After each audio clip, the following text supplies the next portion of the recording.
मेरे प्यारे छात्रों, सृजन क्लासेस के इस वीडियो लेक्चर में आप सभी का बहुत बहुत स्वागत है। आज हम लोग 11th क्लास के सिलेबस पर डिस्कस करने जा रहे हैं। 11th क्लास के मैथमेटिक्स में आपको कौन कौन से चैप्टर पढ़ने हैं, उस चैप्टर में कौन कौन से चैप्टर आप पिछले क्लास में पढ़ चुके हैं,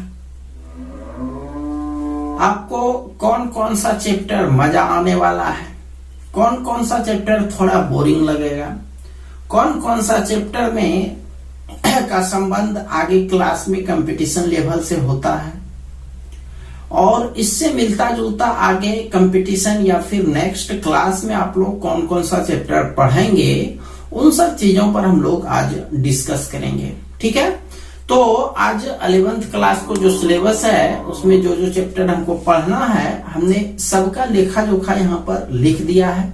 अब हम एक एक करके सभी चैप्टर्स पर डिस्कस करता हूँ। ठीक है, तो ध्यान से समझिएगा सारे डिस्कशन को, ताकि आप लोगों को चैप्टर का इंटरेस्टिंग समझ में आ जाए, चैप्टर में क्या क्या मजा आने वाला है उसका कुछ हिस्सा यहाँ पर समझ में आ जाए। ठीक है, तो चलिए स्टार्ट करते हैं आज का। तो आज का जो पहला चैप्टर है आपके सिलेबस का वो है समुच्चय सिद्धांत। तो समुच्चय सिद्धांत आप लोगों में से खास करके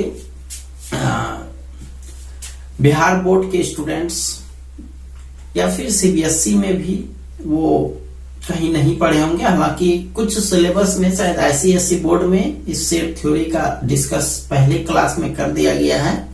तो यहाँ पर जो है आप लोगों को समुच्चय सिद्धांत एक तरह से बिल्कुल नया ही चीज है। तो समुच्चय सिद्धांत में कुछ संख्याओं या कुछ समूहों का एक सेट होता है या फिर एक कलेक्शन होता है। तो उसी कलेक्शन से संबंधित चीजों के बारे में हम लोग समुच्चय सिद्धांत में वर्णन करेंगे। ठीक है, अच्छा, दूसरा चैप्टर का नाम है संबंध और फलन। संबंध और फलन, रिलेशन एंड फंक्शन। उसी तरह से यह भी चैप्टर बिल्कुल आप लोगों के लिए नया है। यह चैप्टर आप लोगों ने पहले कभी नहीं पढ़ा है। इसमें दो समूहों के बीच किस तरह का रिलेशन हो सकता है और दो समूहों के बीच किस तरह का फलन होता है, किस तरह का एक विशेष संबंध होता है, उन सब चीजों के बारे में हम लोग पढ़ेंगे रिलेशन एंड फंक्शन चैप्टर में।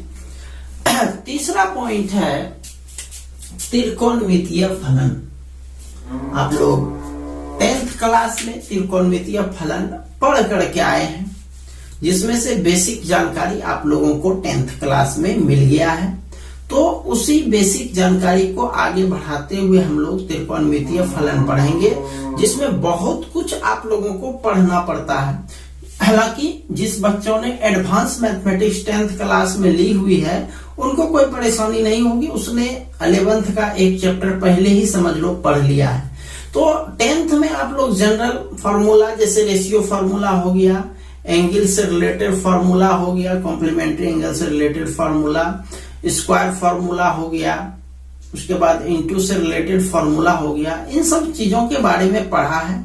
लेकिन यहाँ पर आप लोग कंपाउंड एंगल यानी दो एंगल को जोड़ने पर जो एंगल बनता है उसके लिए फार्मूला, उसके बाद transformation formula, multiple formula, properties of angle, इन सब चीजों के बारे में आप लोग यहाँ पर पढ़ेंगे। मतलब बहुत कुछ पढ़ना है। उसके अलावा मेजरमेंट ऑफ एंगल के बारे में हम लोग इस चैप्टर में पढ़ेंगे। एंगल को नापने का किन किन तरीके से प्रयोग किया जाता है उन सब चीजों के बारे में भी हम लोग त्रिकोणमितीय फलन में पढ़ेंगे। ठीक है, तो यह त्रिकोणमिति आप लोग पढ़ चुके हैं, लेकिन बहुत ही छोटा पार्ट पढ़े हैं, उसका और भी पार्ट पढ़ना आप लोगों को बाकी है।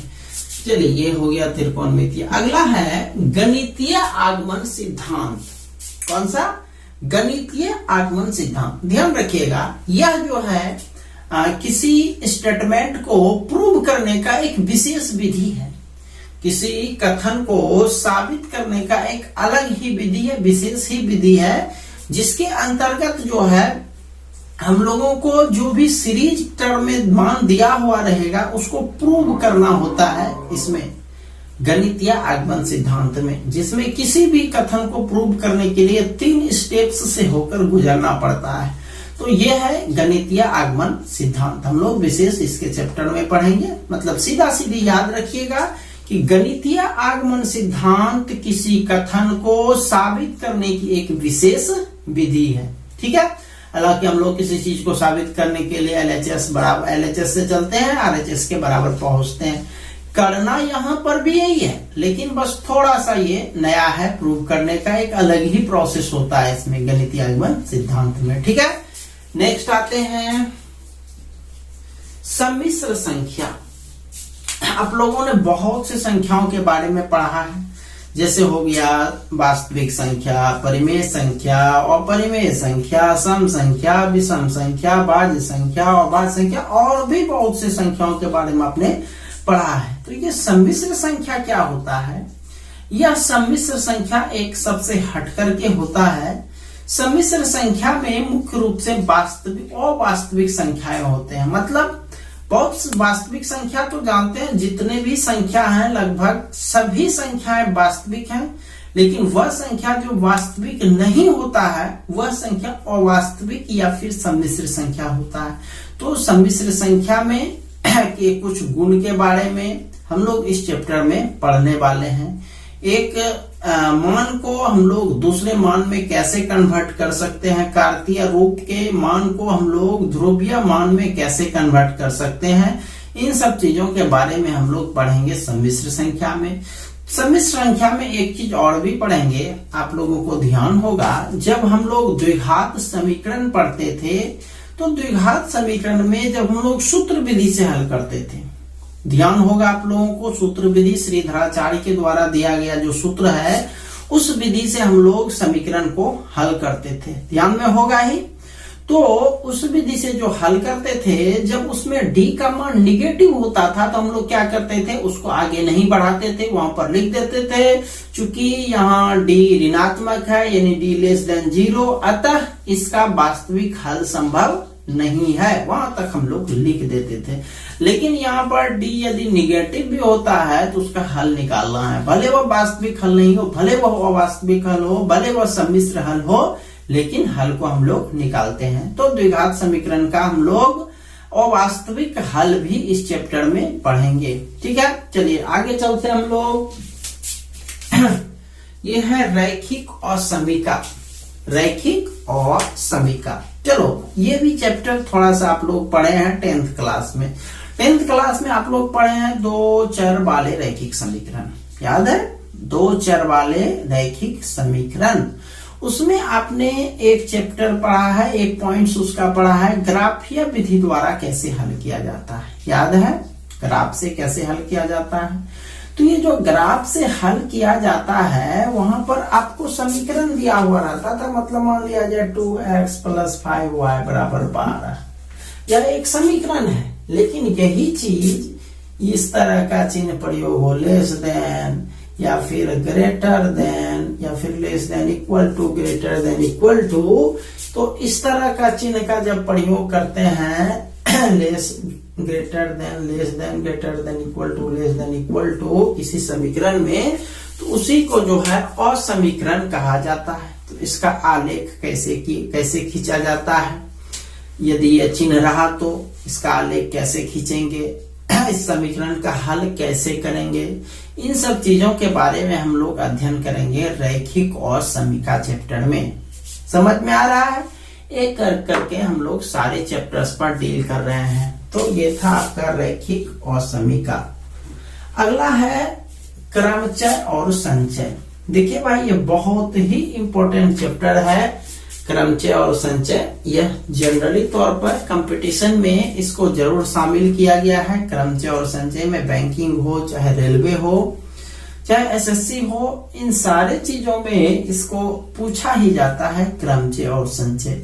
देखिए एक्चुअली में क्रमचय और संचय जो है किसी संख्या को सजावट या फिर सिलेक्शन का एक तरीका होता है। सजावट या फिर सिलेक्शन का एक तरीका होता है क्रमचय या संचय। इसको आप ऐसे समझो, जैसे मान लिया जाए आपके पास 3 गेंद है, 3 गेंद को एक रेड है, एक ब्लैक है, एक ब्लू है, एक रेड है, एक ब्लैक है और एक ग्रीन है। 3 तरह का आपके पास गेंद है, ठीक है।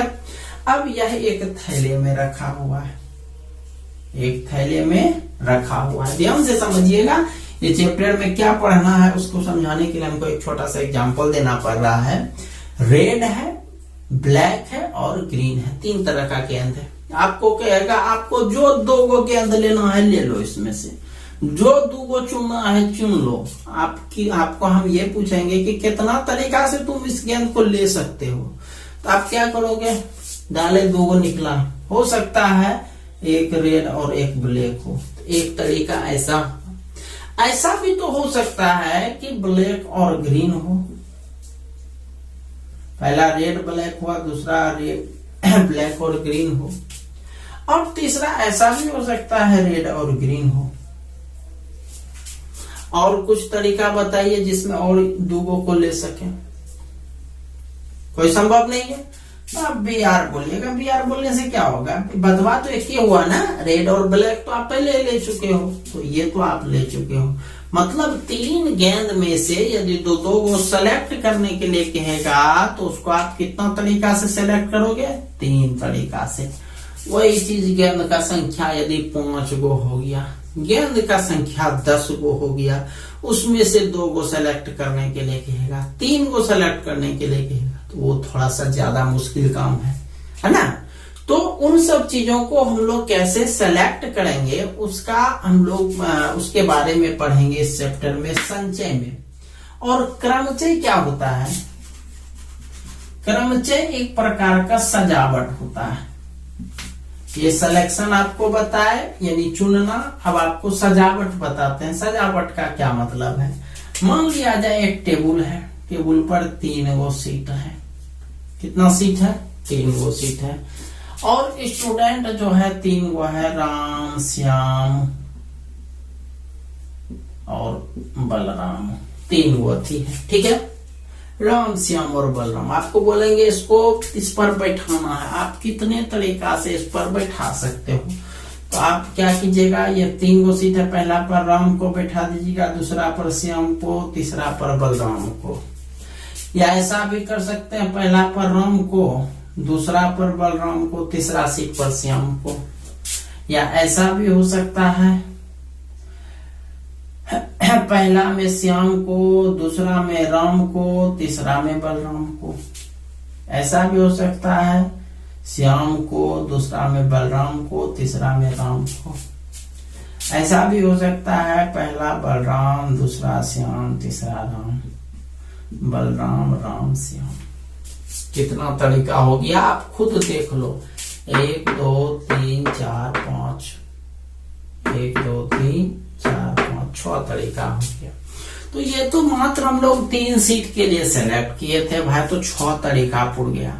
वैसे 50 सीट रहेगा, 40 सीट रहेगा, उसमें 40 स्टूडेंट को बैठाना पड़ेगा या 20 स्टूडेंट को बैठाना पड़ेगा। तो उसमें जो है हम लोग को इस तरह से लिखने में थोड़ा सा परेशानी हो जाता है। तो यहाँ पर क्रमचय और संचय में कुछ ऐसे फार्मूला हैं जिसके मदद से हम लोग बिना इस चीज का रेखा आरेख तैयार किए हुए हम लोग समझ सकते हैं कि टोटल कितने गेंद का सिलेक्शन हो सकता है, या फिर कुल कितने स्टूडेंट बैठाए जा सकते हैं, या कितने लोगों को बैठाया जा सकता है। ठीक है, तो ये तरीका था आप लोगों का, ये सब चीज सिलेक्शन और कलेक्शन, इन चीजों से संबंधित चीजों के बारे में हम लोग पढ़ेंगे क्रमचय और संचय चैप्टर में। ठीक है, नेक्स्ट है द्विपद प्रमेय। कौन सा प्रमेय, द्विपद प्रमेय। अब देखो जरा से इसको ऐसे समझो, जैसे हम आप लोग को बोलते हैं a प्लस बी का होल स्क्वायर। चलो बच्चा से रटते आ रहे, square plus 2ab plus B square. अब a प्लस बी का होल क्यूब बोलते हैं, तो उसको भी बहुत पहले से आप रटते आ रहे हो, a cube plus B cube plus 3ab square, b plus 3ab square, बहुत पहले से रट रहे हो, तो ये दोनों तो आप आसानी से बता दोगे। लेकिन यदि हम इसी पर पावर 4 बोले, इसी पर पावर 6 बोले, तो सूत्र आप याद किए नहीं हो, है ना, क्योंकि ज्यादातर यूज हम लोगों को स्क्वायर या क्यूब बना देता है। लेकिन यदि ज्यादा पावर दे दे, 3 से ज्यादा पावर दे दे, तो उसका विस्तार कैसे करना है, उन चीजों के बारे में हम लोग पढ़ेंगे द्विपद प्रमेय में।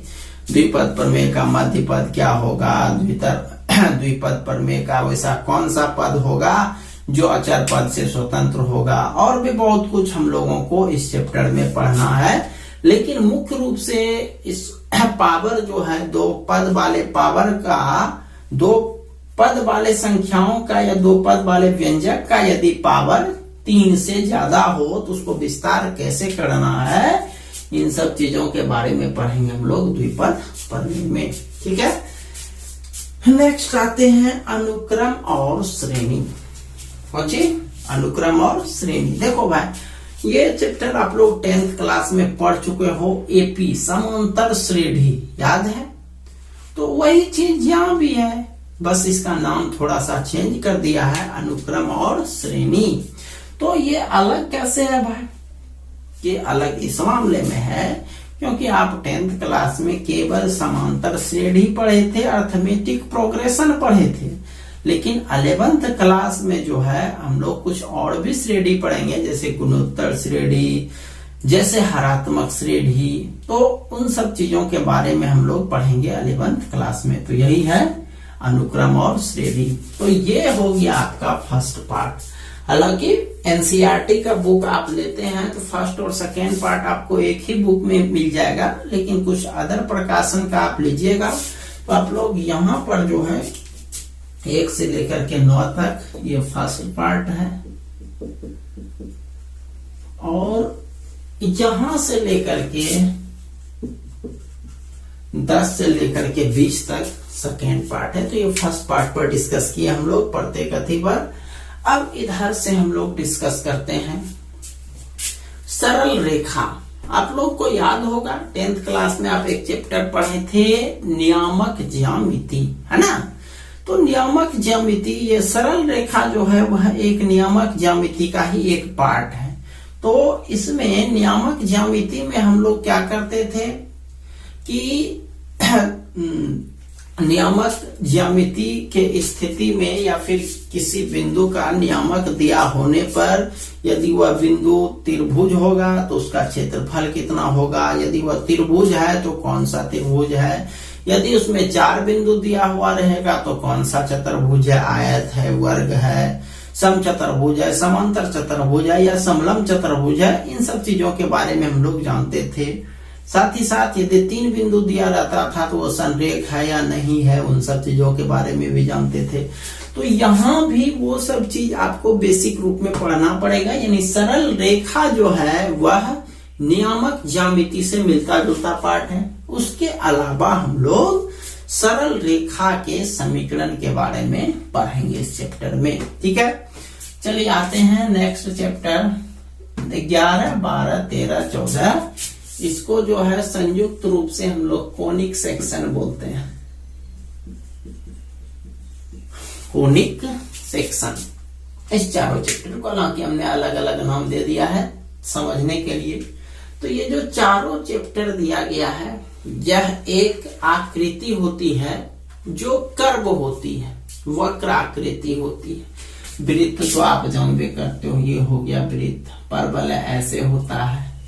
उसके बाद दीर्घ वृत्त वृत्त के तरह ही होता है, बस वो परवल के तरह इस तरह से होता है, मतलब पूरा तरह से गोल नहीं, चिपटा टाइप का।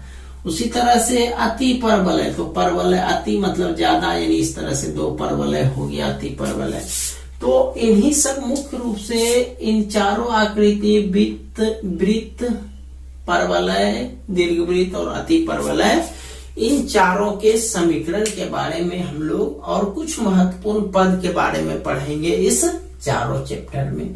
तो यह चैप्टर आप लोगों के लिए बिल्कुल नया है। हालांकि वृत्त आप लोग 8 में भी पढ़े हैं, 10th में भी पढ़े हैं, तो वृत्त आपको हर जगह मिल रहा है। लेकिन ये उस तरह का वृत्त नहीं है इसमें आप लोग को क्षेत्रफल निकालने के लिए कहे, उसमें जो अंदर आकृति है उसका क्षेत्रफल कहे निकालने के लिए। तो ये क्षेत्रफल से हट करके है। तो इसमें क्या करना होता है इसमें हम लोग समीकरण निकालते हैं, जिसके लिए एक विशेष फॉर्मूला होता है। ठीक है, उसी तरह से चारों में वही करना है।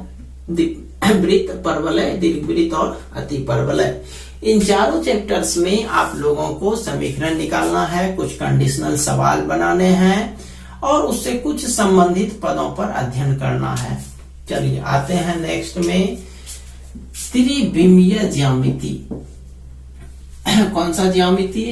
त्रिविमीय ज्यामिति, जिसको शॉर्टकट में 3D भी बोलते हैं। शॉर्टकट में क्या बोलते हैं?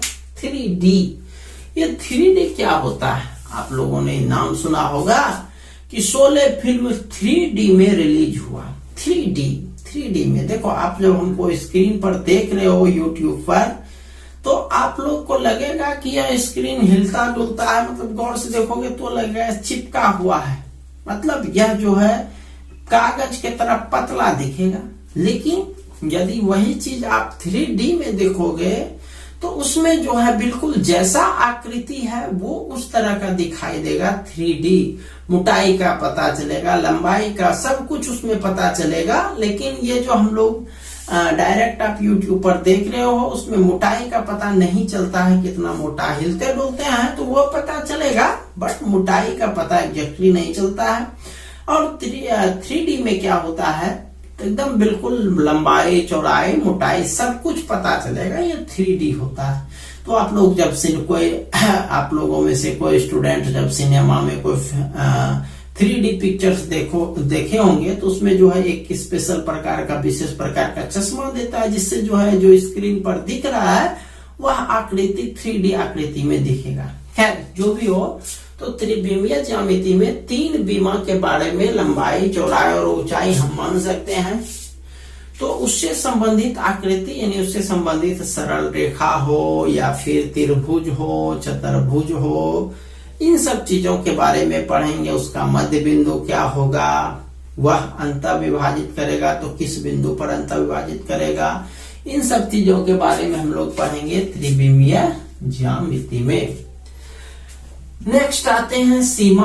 बहुत ही हट करके है यह सीमा चैप्टर, तो इसको समझने के लिए बहुत कुछ समझना पड़ेगा। सीमा और अवकलज, ये दोनों पार्ट बिल्कुल हट करके है, सबसे नया है। हालांकि इन सब चीजों के बारे में हम लोग जब पढ़ेंगे तो वहां पर हम उसका डेफिनेशन देंगे, सीमा और अवकलज के बारे में। तो एक शॉर्टकट समझ लिया जाए सीमा के बारे में। मान लिया जाए सीमा 5 square x square 5 square x घटाओ 5 रहे, इस तरह का रहे मान।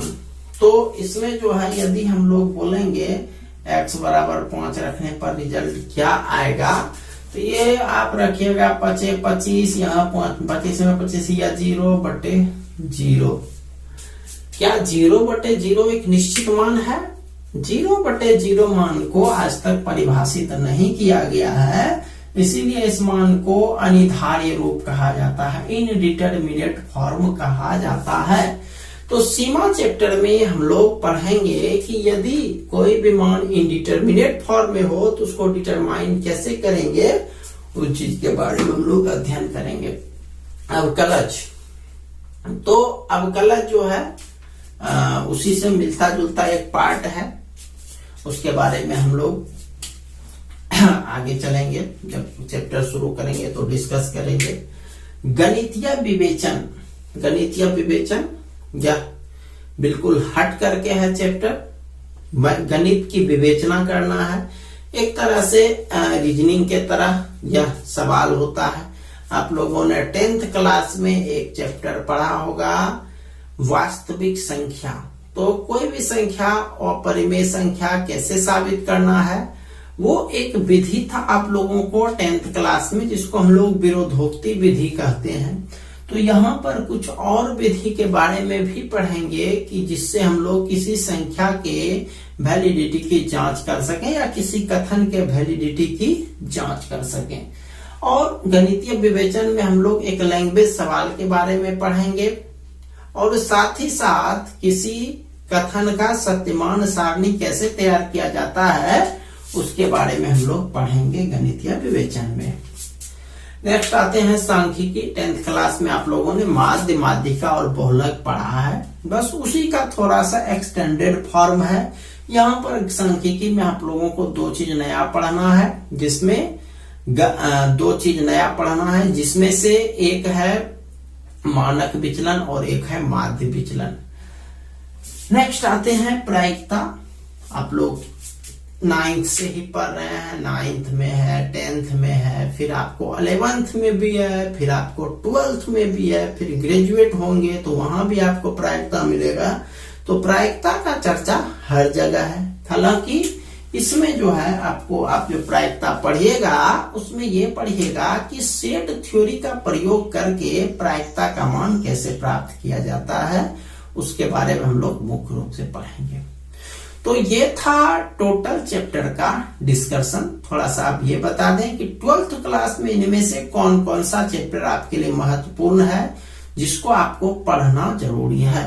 देखो 12th से मिलता जुलता चैप्टर आप लोगों को ये वाला है, संबंध और फलन। ये 12th में भी पढ़ना है। त्रिकोणमितीय फलन यहाँ पढ़े हैं, वहां पर तिलोम त्रिकोणमितीय फलन आपको पढ़ना होगा। तो इससे मिलता जुलता पार्ट है, ये जब तक सूत्र याद नहीं रहेगा उसको आप साबित नहीं कर पाइएगा। कुछ उपयोग गणितीय आगमन सिद्धांत का आपको 12th क्लास में भी है, सम्मिश्र नहीं है। फिर रैखिक और समीका चैप्टर आप लोग 12th क्लास में पढ़िएगा, एलपीपी के टर्म में, वहां पर चैप्टर का नाम एलपीपी दे दिया गया है। क्रमचय और संचय का यूज आप लोग 12th क्लास में पढ़िएगा, प्रोबेबिलिटी के सवाल को सॉल्व करने में। अच्छा, उसके बाद ये सब चीज तो नहीं है, द्विपद, प्रमेय और अनुक्रम श्रेणी, कॉम्बिनेशन और परमुटेशन का तो यूज बतेवे कि 12th में आपको होगा। साथ ही साथ ये कंपटीशन चैप्टर, कंपटीशन लेवल में भी यह चैप्टर पूछा जाता है। बैंकिंग हो, एसएससी हो, रेलवे हो, इन सब चीजों में ये सब चीज पूछा जाता है, क्रमचय और संचय पर आधारित सवाल। उसके बाद रहा अनुक्रम और श्रेणी। तो अनुक्रम और श्रेणी का जो है वह 12 में तो नहीं है, लेकिन अनुक्रम और श्रेणी का यूज आपको 12th में कुछ सवाल बनाएंगे तो जरूर उसमें एपी, जीपी या एचपी दे दिया रहेगा, उसका यूज कहीं न कहीं आपको होगा ही। रहा सवाल ये सरल रेखा का, तो सरल रेखा आप लोगों को 12th क्लास में नहीं है, वो आपको 12th में नहीं पढ़ना। ये सब चीज जो है ये, हालांकि ये जो 10 से लेकर के 14 तक है डायरेक्टली वो चैप्टर नहीं है, बट इन सब का नाम जो है आपको 12th क्लास में हमेशा मिलते रहेगा। चाहे वो सरल रेखा हो, वृत्त हो, परवलय हो, अति परवलय हो, ये सारा चीज जो है 12th क्लास में किसी न किसी चैप्टर में आपको मिलते रहेगा। रहा 15 नंबर चैप्टर त्रिविमीय ज्यामिति। तो त्रिविमीय ज्यामिति आप लोग यहाँ भी पढ़ रहे हैं, 12 में भी पढ़िएगा, बट अंतर यही रहेगा कि त्रिविमीय ज्यामिति यहाँ पर बेसिक पढ़िएगा, वहां पर स्ट्रेट लाइन और प्लेन के इक्वेशन के बारे में पढ़िएगा। सीमा, यहाँ पर आप सीमा पढ़ रहे हैं, वहां पर आप 12th क्लास में कंटिन्यूटी पढ़िएगा, यानी संतता पढ़िएगा। सौ फॉर सीमा, सौ फॉर संतता, संतता के रूप में आप पढ़िएगा। नेक्स्ट है अवकलज। अवकलज का 11th क्लास में सिर्फ 2 फॉर्म मिलेगा, वहां पर 7 से 8 फॉर्म आपको पढ़ने को मिलेगा 12th में, यानी अवकलज जो है वह 12th में भी मिलेगा। गणितीय विवेचन नहीं है 12th में, सांख्यिकी नहीं है, लेकिन यह प्रायिकता जो है वह 12th क्लास में भी आपको मिलेगा। ठीक है, तो ये था आज का क्लास, जिसमें हमने 11th क्लास के जितने भी सिलेबस हैं उनसे संबंधित चीजों पर वर्णन किया, एक्सप्लेन किया। उसके बाद कौन कौन सा चैप्टर 12th से मिलता जुलता है या फिर 12th में उनका यूज होने वाला है, उसके बारे में हमने डिस्कस किया। ठीक है, तो आज हम लोग इतना ही रहने देते हैं।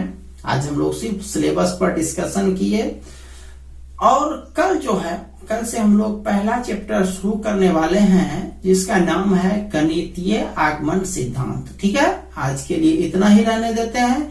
तो कल से हम लोग पहला चैप्टर 11th का सिलेबस पर आधारित पढ़ने के लिए तैयार रहेंगे।